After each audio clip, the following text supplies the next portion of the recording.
that she was stunned when she saw the work that her mother had created at Aramont.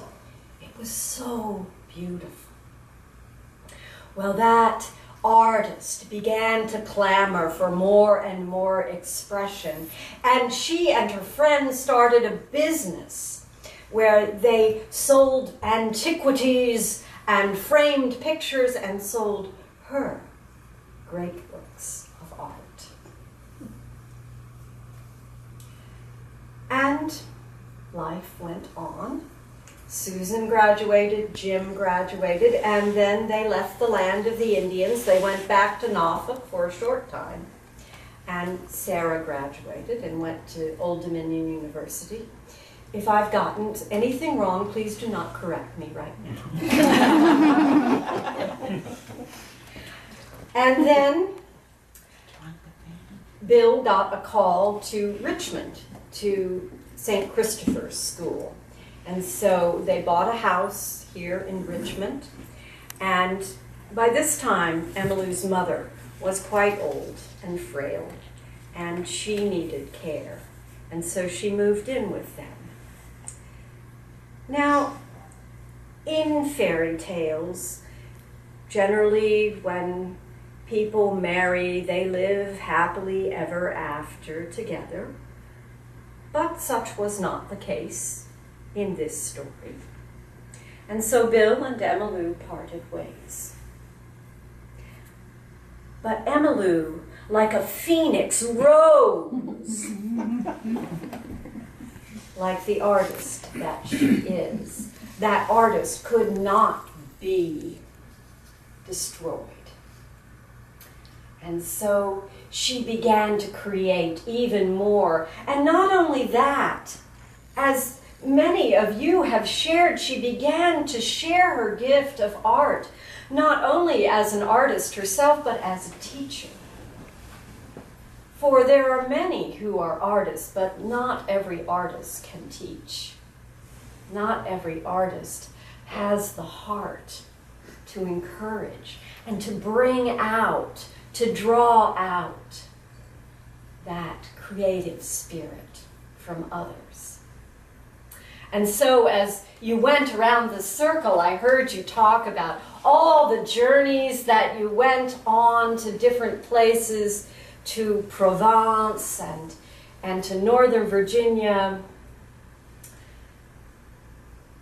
I remember reading that she taught a class called Drawing on the Artist Within.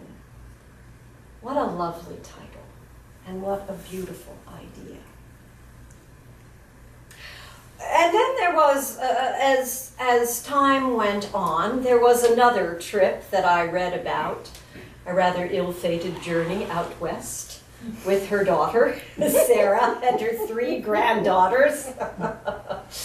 But Emmylou was the savior of that trip. There were close encounters with lice, I believe, and a cabin for which the word rustic is just a complete euphemism. I believe that Sarah described it as a tin blue box in which there was no running water. The beds were full of bugs, and it was hot as that place where you hope you don't go after this life. And yet, in spite of all the many hardships on this trip, it was Emmylou who told her family to forge on, to make lemonade out of the lemons that kept getting dealt on this trip. And that it was her enthusiasm that carried them through.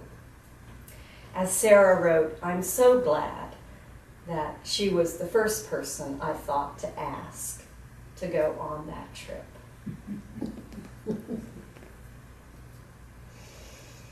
And so, you know much of the story, how she went on 20 years ago to co-found the Uptown Gallery. They have named the upstairs gallery after her. And how she continues to encourage, how she continues to tell people about art. how she continues as artist, teacher, wise woman, adoring grandmother. Oh yes, she loves all of you so much. She continues to be a blessing to her friends and to this community. And may she continue on and on.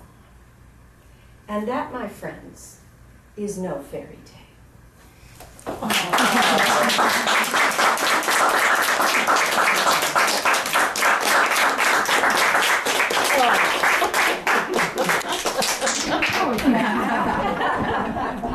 Oh, that was just precious. So good. And you got it all right. Oh, thank you.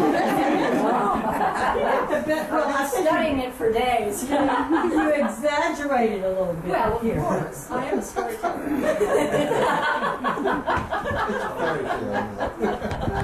Fairy tale, yes. A fairy tale.